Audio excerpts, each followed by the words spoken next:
Substance. Podcast stupéfiant. Bonjour à tous, bienvenue dans Substance, Michel Sidbon et les éditions du Lézard, épisode 4. Pourquoi le gouvernement Raffarin, en 2004, était si effrayé par les éditions du Lézard et par les deux autres petites maisons d'édition qui publiaient des livres sur les psychotropes, au point d'envoyer la police chez les libraires pour leur mettre un bon gros coup de pression? Qu'est-ce qu'il y a de si effrayant dans l'idée d'étudier l'histoire des drogues et de discuter des conséquences de la prohibition? Pour moi, ce qui les effraie, inconsciemment, c'est que si on pose des faits sur la table et qu'on les examine de manière objective et raisonnable, l'absurdité du système prohibitionniste saute aux yeux. Et si cette première bataille est remportée, la bataille culturelle, alors, dans une démocratie qui fonctionne correctement, la bataille politique doit suivre. Dans une quête politique progressiste, le verrou intellectuel est toujours le premier à sauter. Réglez le son, mettez-vous bien et écoutez, vous êtes dans Substance.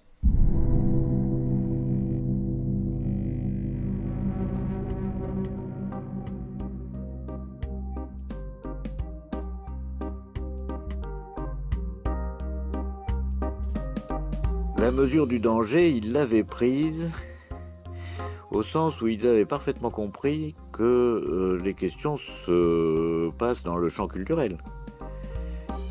Toutes ces années-là, nos positions dans la conscience collective, on va dire des élites peut-être, mais la conscience collective en fait plus largement, je vais aller plus loin, pas du tout les élites.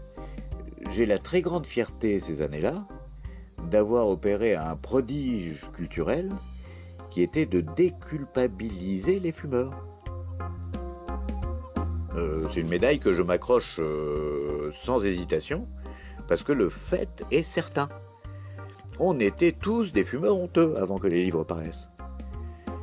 Et quand tout d'un coup on a appris qu'il n'y avait pas de raison, eh ben on a cessé.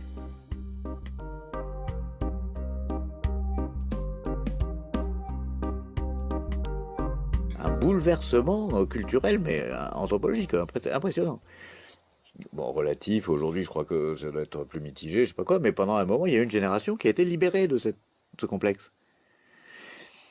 Ça n'a pas été pour rien peut-être dans la diffusion de la consommation, et des placards et tout ça. Quand je vendais 35 000 exemplaires, c'est sûr que ça a dû permettre qu'il y ait des placards. Pour les flics, ils analysaient ça à l'époque. Il y a un journaliste du Monde qui m'a raconté, parce qu'il est venu m'interviewer après avoir interviewé, comment il s'appelait? Il y avait l'inspecteur Signalé au début, mais après il y a un certain Michel Boucher, je crois. Et lui, il avait été chef de la brigade des stupes pendant longtemps, et avait été notre ennemi en chef pendant très longtemps. Et puis il avait été promu à la MILDECA, qui est la mission interministérielle de lutte contre les drogues, en tant que représentant du ministère de l'Intérieur, bien sûr. Et Boucher est interviewé par Le Monde. Et alors, le type qui est responsable de la lutte contre les drogues dit aux journalistes du Monde, il n'y a pas de problème de drogue en France. Il y a un seul problème, c'est les éditions du Lézard. Comme ça. Et le type vient me le raconter après. Donc ils mesuraient le fait que la bataille culturelle était effectivement leur problème principal. Toute leur rhétorique était en train de tomber en poussière avec notre truc. Eux-mêmes n'y croyaient plus. Les flics, ces années-là, les flics eux-mêmes étaient devenus fumeurs décomplexés. Ils avaient été fumeurs très complexés avant. Ils sont devenus fumeurs beaucoup moins complexés après. On a vu des brigades entières de flics fumer des CRS, des camions entiers de CRS fumer du cannabis. Et donc on peut dire qu'ils ne s'étaient pas complètement trompés en nous identifiant comme un adversaire dangereux. En tout cas, pour comment ils en sont là, c'est très difficile à dire, mais comme on le voit encore aujourd'hui, plus de 30 ans, plus 40 ans, enfin bref, le temps passe, ils sont très attachés. Malgré l'évidence, je sais pas, pour prendre un sujet banal, le cannabis thérapeutique. Je crois que ça y est, il n'y a plus personne sur Terre qui conteste son utilité, même pas eux. N'empêche qu'il n'y en a pas en France. Et c'est extrêmement grave quand on parle du cannabis thérapeutique, parce que l'air de rien, leur expérimentation avec 1200, je sais pas quoi, là, c'est pas du tout ce qu'il faut. Il y a des centaines de milliers de scléroses en plaques et de ceci et de cela qui ont besoin tout de suite de ce que leur médecin les informe, de ce qu'il y a là, un soulagement efficace. Et on le sait, puisque la commission, y compris, l'a vérifié, hein, l'expérience a permis de le vérifier, mais il y avait pas, moi, à l'époque, j'étais hors de moi quand ils ont créé cette commission. Parce que qu'est-ce qu'ils voulaient refaire, revérifier ce qui a été vérifié 100 fois sur Terre depuis l'Antiquité, quoi. Ils allaient vérifier quoi, au juste? Il y avait déjà 12 pays où c'était légal et où c'était évidemment normalement légal pour des raisons scientifiques démontrées. Enfin bon. Et vraiment trop scandaleux. Et donc la mauvaise foi était apparente dans la procédure elle-même. Les travaux de la commission ont été médiocres à mes yeux tout le long. Ça a scandaleusement accouché de cette liste très rikiki de pathologies concernées par l'expérimentation. Ça ne couvrait pas du tout l'ensemble des usages possibles. Et puis là, pour finalement oser dire qu'ils ont 6 mois pour, comment ils ont dit, se sevrer. Ils ont dit ça, ils ont osé dire ça. Alors si depuis 3 jours ils ont changé d'avis, ça me fait plaisir, mais ils ont osé dire ça. Et bref, l'hystérie anti-drogue, mais il y a qu'un... Je crois que j'ai entendu Retailleau tout à l'heure, là je regardais, je m'ennuyais. C'est amusant, quoi, c'est très drôle. Et alors comment ces mecs, ministres de l'Intérieur, responsables de la sécurité dans les rues, osent défendre ce discours alors que s'il y a des mitraillettes à Marseille, c'est seulement parce qu'il y a la prohibition du cannabis de M. Retailleau. Et que s'ils veulent désarmer toutes les banlieues de France et de Navarre, bah, ils légalisent le cannabis demain. Ils le font intelligemment de préférence, ça c'est un débat. Mais en tout cas, c'est certainement pas en maintenant la prohibition comme ils le font qu'ils arrivent à quelques résultats que ce soit, puisque on peut pas leur contester de faire des efforts, et que plus ils en font, et pire ça va.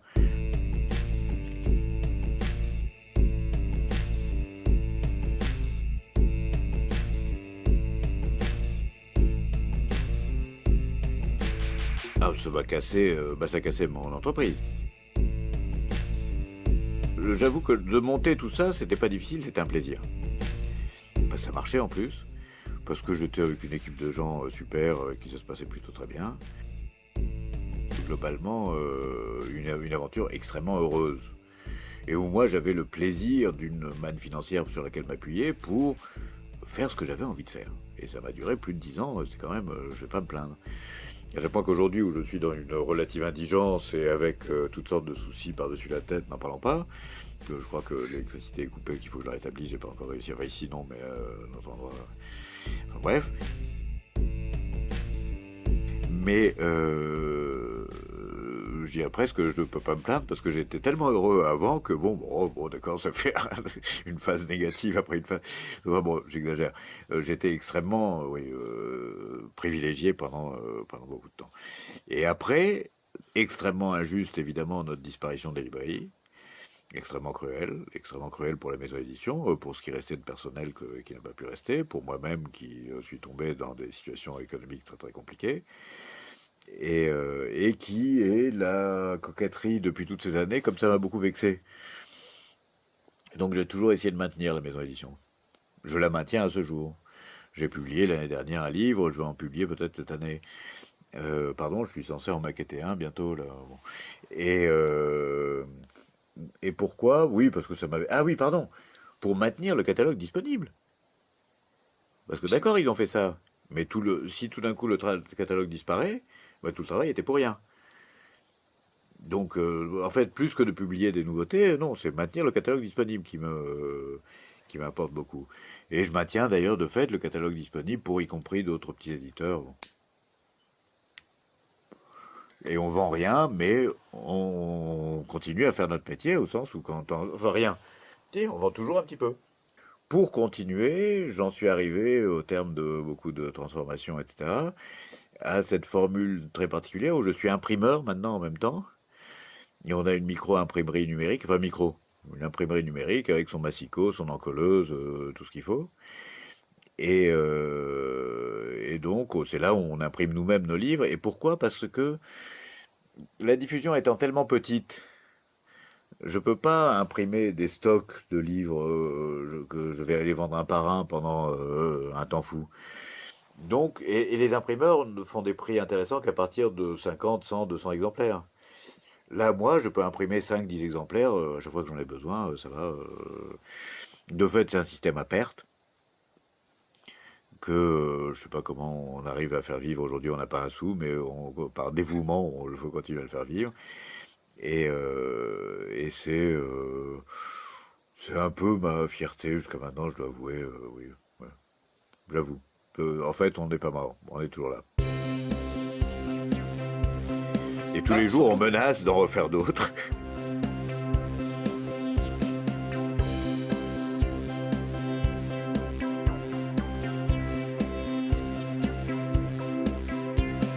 C'est pas une histoire très heureuse. En même temps, oui, on a montré dans la période faste à quel point, au contraire, oui, ça avait pu compter. Là, tu le disais, mais je le disais moi aussi précédemment quand je disais carrément ça comptait dans la vie des gens, dans la vie des consommateurs. Et vraiment, il y a une génération qui a été, je l'ai vu de mes yeux, hein, libérée d'un poids. Et puis c'était bien parce que les parents aussi gagnaient de l'information. C'était pas seulement le jeune qui culpabilisait plus, mais c'est aussi, il pouvait expliquer à ses parents des choses qu'éventuellement ils ne savaient pas, ou les parents eux-mêmes pouvaient acquérir l'information par ailleurs. Et donc il y avait un progrès général dans l'entendement qui était palpable et très très très satisfaisant. C'est pas, il n'y a pas à dire, c'était un beau succès de ce point de vue-là, et c'était ce qui faisait paniquer l'ordre établi, comme on dit, qui voyait là une remise en cause fondamentale une remise en cause d'un de ses fondamentaux, de choses, puisque, comme on voit, ça peut servir aussi bien au contrôle des populations en interne que à la politique étrangère. Mais voilà, grosso modo, non, ça a été une histoire pas facile, très, très amusante, disons, et les 20 années suivantes, parce que ça fait 20 ans maintenant, lamentable. Bêtement lamentable.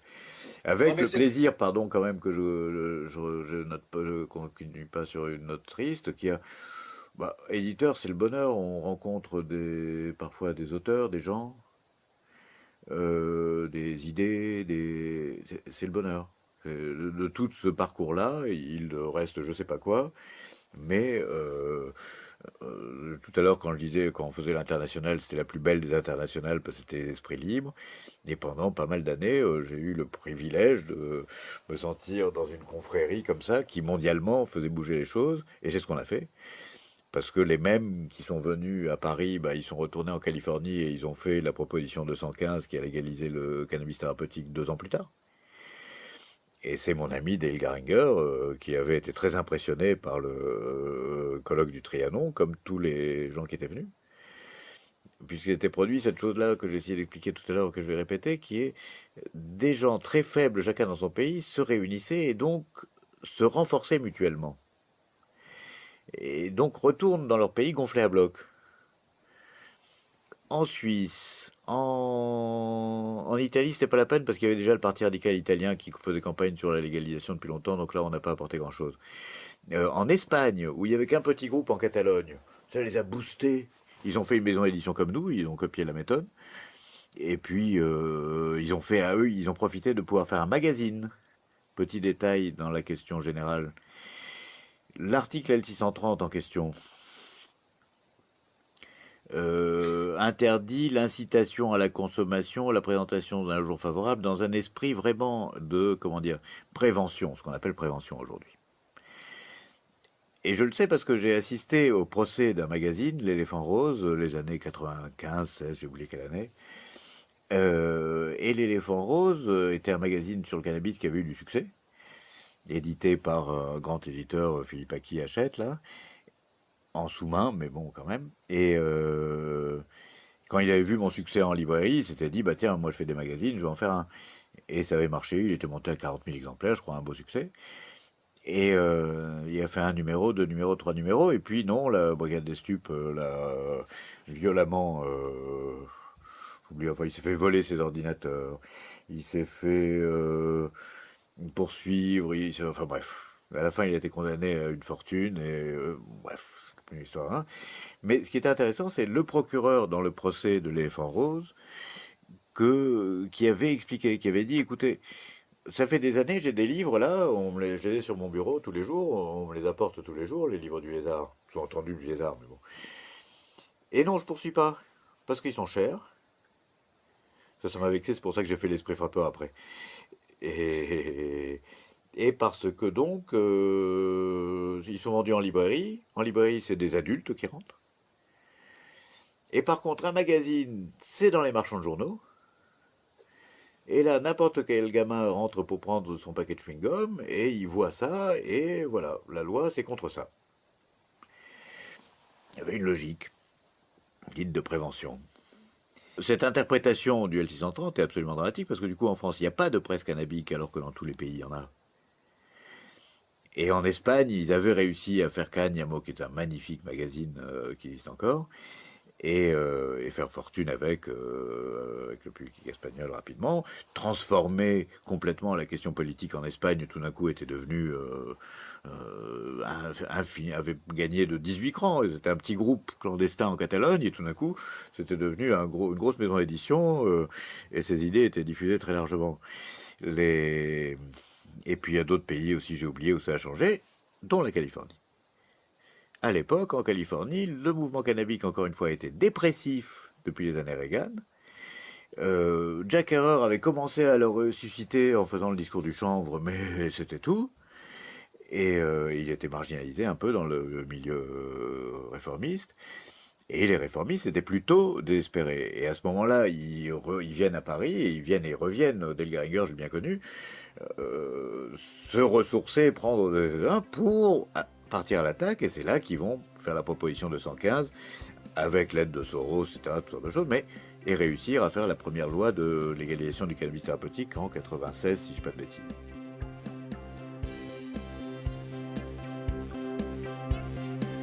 En France, on a facile, pendant quelques années, on a pu frimer un peu, et puis c'est revenu à zéro.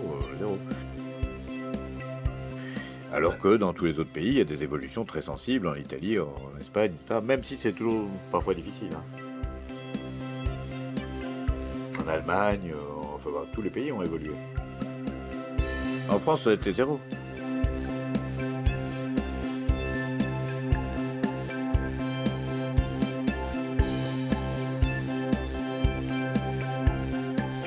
En 2025, le constat reste le même. En France, la situation politique n'a pas évolué. Ceci dit, les autorités ont peut-être réussi à étouffer les éditions du Lézard en intimidant les libraires, mais ils n'ont absolument pas réussi à étouffer sa philosophie. Cette nouvelle perception décomplexée des drogues a trouvé un havre d'accueil dans une zone qui était à l'époque encore dominée par un état d'esprit libertaire et autonome, Internet. Les éditions du Lézard s'écroulent en 2004, mais en 2006, le forum psychoactif est en ligne, suivi de quelques autres, Lucid State, Psychonautes.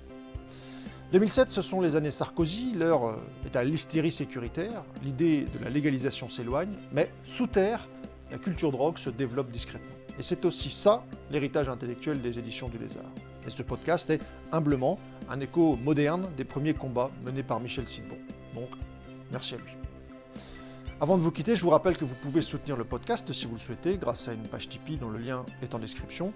Je mets aussi en description le lien du site livrelibre.fr où vous pouvez retrouver des ouvrages publiés par les éditions du Lézard, notamment LSD et CIA, et aussi le fameux Plante des dieux de Schultes et Hoffmann. Dans le prochain épisode, on entendra un nouveau témoin. D'ici là, portez-vous bien.